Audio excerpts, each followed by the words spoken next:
Welcome,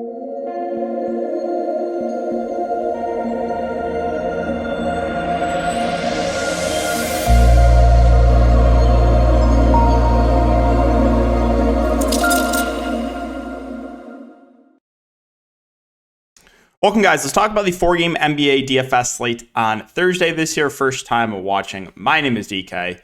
Cover content for NBA DFS, NFL DFS, and for Prize Picks. If you guys are looking for premium content, my Patreon is linked down below. A lot of different packages, DFS packages, Prize Picks packages. So if you guys have any questions, you can always let me know in the comment section or hit me up on Twitter. And then the sponsor of today's video is Prize Picks. Again, if you're not familiar, you build out player props. So you can build 2, 3, 4, 5, up to 6 player props and win up to 25x your money. So it's a lot of fun. Make sure to use the code DKDFS for a 100% match up to $100. That is for first-time users. $300 to play with on the site. And yeah, let's recap last night. So last night, my first losing night on DFS in a little bit. Was looking like I was going to get in the cash at the end, but then De'Aaron Fox kind of took over. Sabonis didn't do a ton in the fourth. But yeah, going over my lineup, I went kind of contrarian. I faded chalk Steven Adams, said that there's so many good center plays. Jonas Valanciunas was one of those guys. He smashed a very little ownership. I ate the chalk in McCollum and Harden. Harden, like, come on, man. If I ever fade chalk Harden, the guy goes for 80. But he, like, just barely gets to 50, even with overtime with Embiid out in a great matchup. Like, what is that? Someone explain this phenomenon to me, right?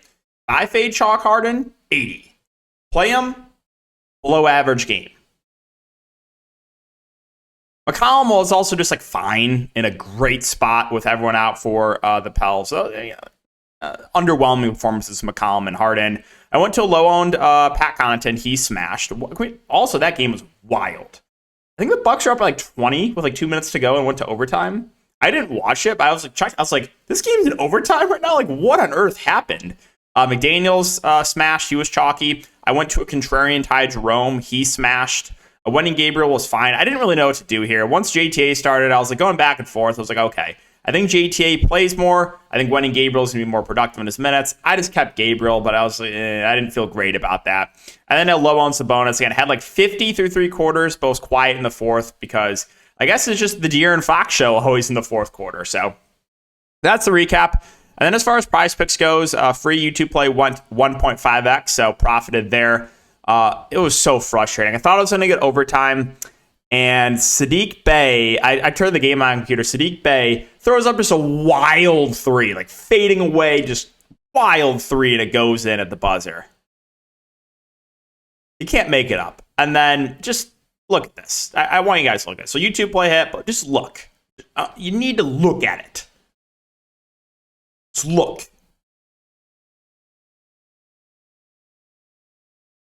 Like that video where they like force you to look.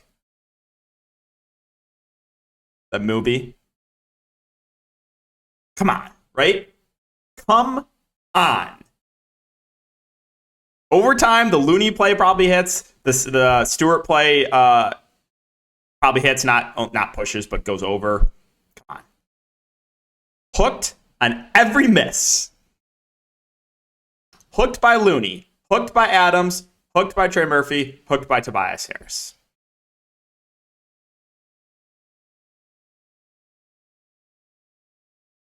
Insult to injury, too. I had a straight bet on Jaren Jackson Jr. under 7.5 rebounds. He went for 8 rebounds. Went for 8 rebounds.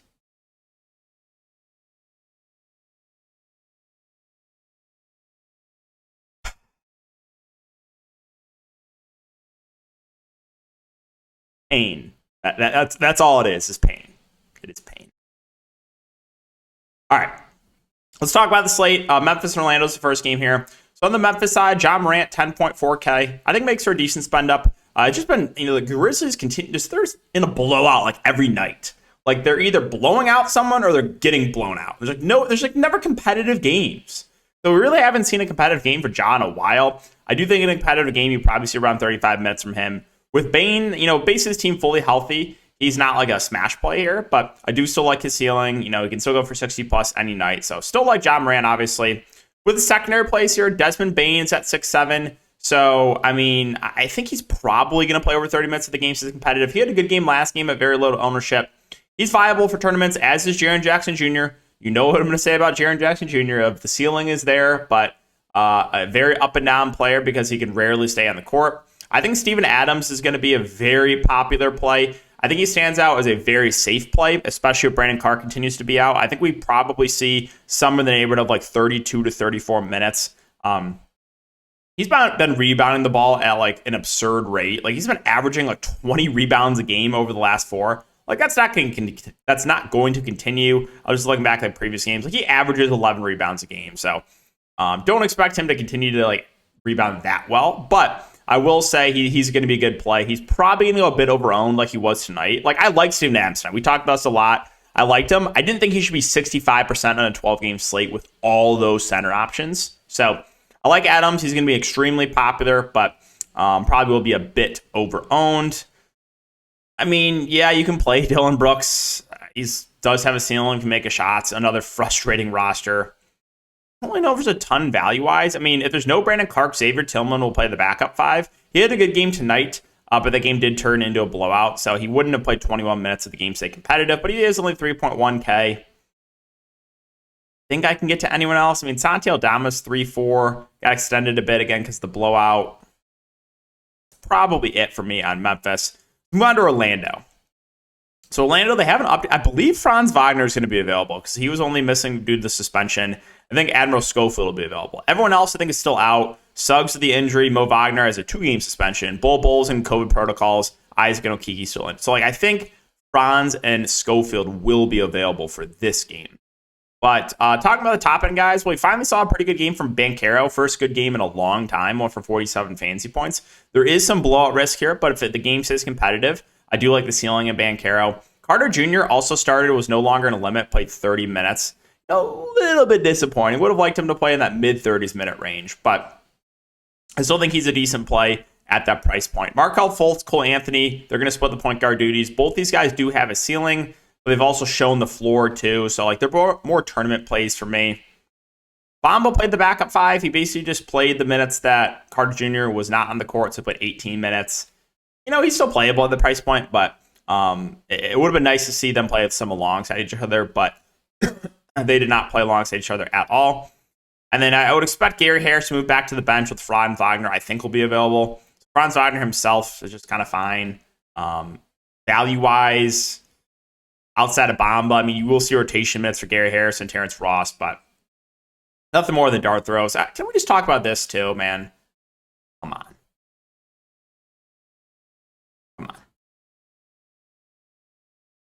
Play Terrence Ross with the whole team out. He starts the game off like 0 of 7, gets in foul trouble. They get a couple guys back. He moves back to the bench, and he absolutely smashes 34 fantasy points. DFS is a cruel, cruel game, man. It is a cruel, tilting game. All right, Boston and Dallas. So Boston got randomly blown out by Oklahoma City without SGA last game. That was definitely an outlier. You do have Robert Williams back, so a fully healthy team.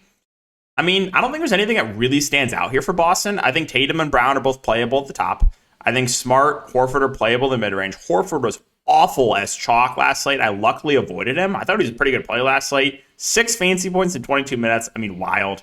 So no one's going to play him, but still viable. Still should see around 30 minutes. The guard, Brogdon and White kind of split time. We saw, White playing a lot recently, but then Brogdon in the most recent game went for 26 minutes and smashed. Like, they're always fine for GPPs. Brogdon's the guy that I would prefer because when he gets more minutes, he's a really good point per minute guy, Malcolm Brogdon. When he gets more minutes, he, does have that ceiling. And then I do like Robert Williams in both formats. I think we're probably going to see around 20 minutes from him. Good point per minute, a fair value play for sure. Grant Williams with Robert Williams back should lose minutes, and I would rather play Robert Williams at a similar price, and that is it for Boston. So moving on to Dallas, and they just raise his price point more. Luka Doncic, 12.6. They got to raise it more because I'm tired of him just being massive chalk. It's not fun when Luka's like 60% every slate, but I mean, in a cash game, you probably play Luka Doncic, right? He's just been on another level right now. He's averaging like 85 fantasy points a game over the last 5, which is just absurd. So, yeah, there's nothing really wrong to say with Luka. The price barely went up, other than he's going to be popular most likely. So, but yeah, hard to dislike Luka Doncic right now in a small slate. The rest of Dallas, Christian Wood's fine for tournaments. The minutes haven't been amazing on him, 21, 29, 29. He's had some really, really good games, but like 5 steals, 1 block, shot 10 of 15 this game. So I think we got to be a little bit careful with Christian Wood. If he was playing like 35, 40 minutes a game over the last 3 games, I would have more confidence. But he's kind of had outlier games in limited time, so that does worry me a bit. Now, we did see, like on Christmas Day, he played a ton. He played like 40 minutes, 38 minutes. So like, I like his ceiling for GPPs. Dinwiddie is playing a ton. Right now, he's been pretty quiet, though, over the last few games. I think he's a fine contrarian play just because Dallas is running a super tight rotation. Tim Hardaway Jr. also playing a ton. Also, though, reliant on scoring, right? He's not going to do much of the peripherals. So if he's not knocking down his shots, he can hurt you. But he's most likely going to play like 35 to 40 minutes. We've also seen Reggie Bullock been playing an absolute ton of minutes. I think he's going to be a relatively popular value because there are some stars in the slate that we want to play. Not a ton of great value. And if Reggie Bullock's going to play like 40 minutes at 3.5K, he is someone that's going to get ownership. So I have interest in him just for the reason of need to play some value, and he's 3.5K and probably does play a lot. I don't really think I can get to anyone else. I mean, Dwight Powell played the backup 5. He'll probably play 15-ish minutes. Probably see a little bit of run for Bertans, a little bit of run for Ntilikina. Maybe one of these end-of-the-bench guys gets dusted off for a couple minutes. But yeah, I mean, Dallas is running an extremely tight rotation at the moment. Utah and Houston, so this game relatively appealing because you get 2 not great teams going up against each other, 2 teams that do play fast. So Markkanen and Clarkson, it's always kind of the same thing. Markkanen at this price, I would say more of a contrarian play with some of the other stars we have in the slate, right? We have a Luka, we have Jokic, we have Ja. So 9K Markkanen, I think, is playable, but more of a contrarian pivot off of some of the other spend ups I think will be more popular. Jordan Clarkson, 7-3. Kind of just like indifferent on him. You should see mid-30s minutes. He's fine. I like the matchup. I do like Mike Conley. I think he's once again my favorite play in the Jazz. He's going to see 30 to 33 minutes. Just relatively safe. Like the spot for him, like I said. So, yeah, Conley, pretty good play in the mid-range. The front court are all fine tournament plays. Olynyk, Vanderbilt, and Kessler. I think, the guy that you could play in cash probably would be Olynyk because his minutes are the most secure. But, yeah, they're all fine in Olynyk, Vanderbilt, Walker, Kessler. With Colin Sexton out, you did see a pretty big minutes bump from Malik Beasley, played 31 minutes. Now, kind of the same thing what I said about Tim Hardaway Jr. is Beasley's relatively score independent, but he's knocking down his shots. He does have a ceiling, so like the upside there. NAW probably sees some rotation minutes. Probably not enough for me to go to him. Rudy Gay's been awful. Needs to be sent to a retirement home. And then you did see the Jazz dust off rookie Ochai Agbaji, but he only played 7 minutes and actually went for negative fantasy points. Let's talk about Houston. So Houston's a back-to-back. We'll start with, I think Eric Gordon's going to rest. He's been resting a lot of back-to-backs this year. And if that's the case, it's going to make KJ Martin a really good value. Most likely would start. Most likely could see over 30 minutes. So he stands out as probably one of the better values on the board, assuming Gordon rests. But top-end guys, Houston got blown out today, so no one really had a great game. But KPJ, Jalen Green, these guys do have a ceiling. KPJ have been playing really well outside of that most recent game. Jalen Green, we know if he knocked down his shots, has upside. Sengun, not really. It's more so minutes with him. Like his production's there. He's good point per minute, but minutes can fluctuate, foul trouble. So I think all 3 of the main Houston guys are good tournament plays. I don't really think I'd prioritize any of them on the slate. Jabari Smith had a really good game on 31 minutes. I think he's going to see around 30 minutes. I think he's a fair value play. He's kind of been up and down, but I think at 4.8K, that's totally fine. And then the rest of Houston, you probably I do like Tari Eason. I think he should be playing more, but you really don't see a minutes bump with Eric Gordon off the court. So it'll probably be a bit over-owned. I think we see somewhere in the neighborhood of 15 to 20 minutes for him. That's it. You'll get like Fernando Usman-Garuba playing some backup 5 minutes. Ty Washington probably gets a little bit of run, but let's finish up here with the Clippers and the Nuggets. So this is the late night hammer. Starts 2 hours later than the first 3 games. So Paul George is the big one here. He's questionable. I am praying that he plays. Right now, got him on my best ball team, and we got about 3 weeks left, a month left, and I'm close. I could qualify in the 5-5-5, but I really, really need Paul George to play because the Clippers have 3 more games this week. So if he gets rolled out, I'm going to be in incredible pain. And knowing, the facts about me that no one runs worse, he probably will get ruled out.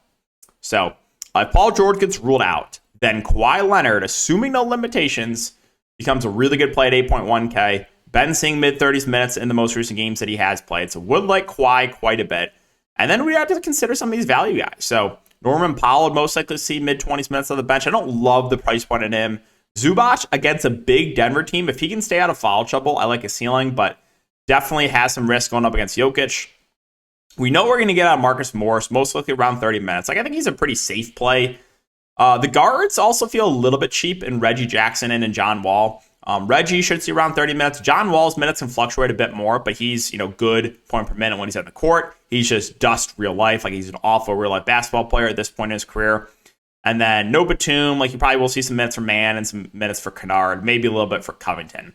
If Paul George plays, I don't think there's anything that really stands out for me in the Clippers. I think Paul George would probably be my favorite play on the team. Maybe Zubac if he can stay out of foul trouble. But we know Zubac has been very up and down. Like, I feel like he's either like killing you or he's going for like 70 fantasy points. There's like no in between. So let's finish it up here with the Denver Nuggets. Denver basically a fully healthy team. They're really easy to talk about. I like Jokic at the top. I think Luka will get more ownership than Jokic. So I still think Jokic will get ownership, obviously, on a small slate. But I think if people are looking at the spend ups and they're going to prioritize one, it's probably going to be Luka. So I think Jokic makes for a decent pivot off of Luka. Could you play them both together? I guess. But then you have to be dumpster diving for at least a couple of guys. So like Jokic, the rest of Denver, like the top three guys here with Murray, Gordon, MPJ, all fine tournament plays. No priorities. All three of these guys have shown ceilings in Murray, Gordon, and MPJ. All three, though, have shown floors. Gordon's actually been like the most consistent of late. Yeah, so those three definitely playable, but more so for tournaments only. And then Bones Highland, it feels a bit too pricey. He has been playing better off the bench, but at 5'3", I just don't know if I can stomach that. Bruce Brown feels priced about right. We know what we're getting out of KCP. He's that 3-and-D guy that's going to play around 30 minutes. He can have a good game, but he has to make his shots, right? So, like, can't tell you if he's going to make his shots or not. And then, like, one of Zeke Naji or DeAndre Jordan will play the backup five. It kind of rotates between the two. I'm not going to mess with that on the main slate. Maybe a little bit of run for Canchar or Christian Brown, but yeah, not enough for me to consider them, even on a small slate. So that's going to wrap it up the video, guys. Again, if you do enjoy it, make sure to like, subscribe, and hit that notification bell. I do really appreciate you guys watching. Also, thanks for coming and checking out the live stream today. Try to do more of those in the future. We had over 100 concurrent viewers. I didn't stream on YouTube at least for like about 2 months. I mean, I stream every day on Patreon. But yeah, it was really cool. We hit over 100 concurrent viewers, so try to do more of those in the future. And I'll see you guys in the next one.